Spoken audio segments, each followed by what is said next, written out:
ৰাতিপুৱা 10 বজাৰ পৰা আমাৰ উপৰাষ্ট্ৰপতি পদৰ নিৰ্বাচনৰ কাৰণে নিৰ্বাচন অনুষ্ঠিত হয় আৰু আমি সকলোৱে ইতিমধ্যে ভোটদান কৰি উভতি আহিছোঁ।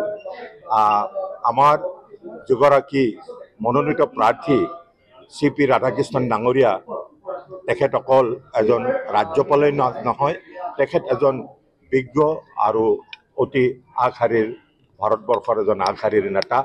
দক্ষিণ ভাৰতক তেখেতে প্ৰতিনিধিত্ব কৰিছে ইতিমধ্যে আৰু তেখেত আমাৰ লগত 98 আৰু 99 চনত আমাৰ লগত একেলগে লোকসভাৰ সদস্য আছিল আৰু তেখেতৰ প্ৰতি আমাৰ সেই সময়তো আৰু আজিও সকলোৰে এক সন্মান তেখেতে লাভ কৰি আহিছে আৰু আগলৈও এই সন্মান তেখেতে লাভ কৰিব, কাৰণ তেখেতৰ ব্যক্তিত্ব তথা তেখেতৰ যি অনুভৱ, সেই অনুভৱে ভাৰতবাসীক সহায় কৰিব আগবাঢ়ি যোৱাৰ ক্ষেত্ৰত।